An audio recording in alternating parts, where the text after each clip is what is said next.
Hello, this is a part of wireless attacks videos in securititube.net. In this particular video, I'll be talking more about ad hoc connections in IEEE 802.11 protocol and why ad hoc connections are generally discouraged in enterprise environment. Before diving deeper in ad hoc connections, let's have a look at some wireless basics about wireless modes. There are basically two wireless modes possible. First is infrastructure mode and second is ad hoc mode. In infrastructure mode, access point is the central entity.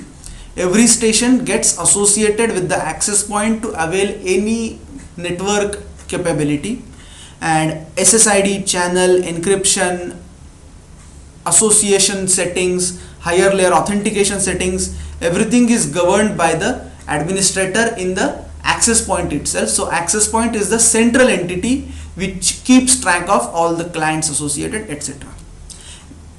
Nevertheless, in ad hoc mode, every station is independent.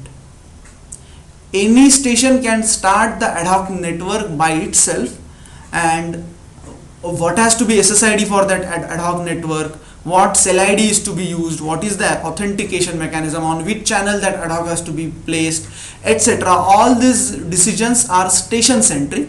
Station is capable to take all these decisions, and there is very less control which is available to the wireless administrator to enforce any security settings in ad hoc mode at least. Just for illustration, this is one example of ad hoc network.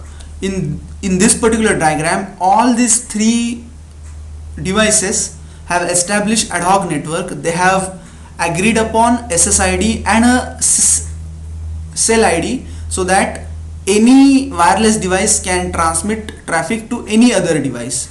So this desktop PC with PCI adapter card and these two laptops with wireless enabled cards are now able to communicate with each other on ad hoc mode, and they can decide their own SSID, own cell ID, or their own security settings if they want to have some encrypted connection. Otherwise they can opt for open connection as well, and any other administrator cannot play much role unless he enforces to stop all wireless communications and enforces that no one will use any wireless communication, etc. things.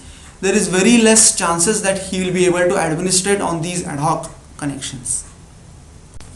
As talked about in earlier slides, any station can start ad hoc network. Administrator has very less or no control for existence and security and access controls on this ad hoc networks. Now, most ad hoc network is the most convenient way for data transfer between two stations if they want to transfer some files, etc. So generally stations prefer ad hoc network if they want to transfer some large files, etc.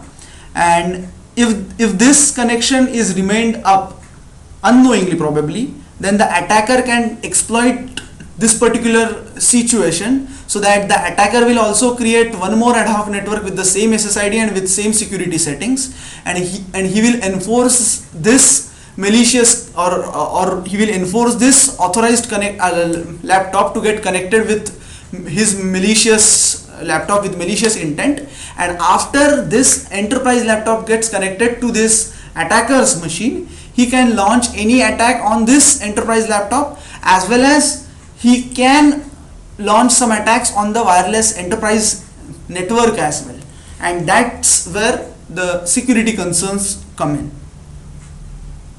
The possible prevention mechanisms can be simply do not allow ad hoc networks in enterprise subnet.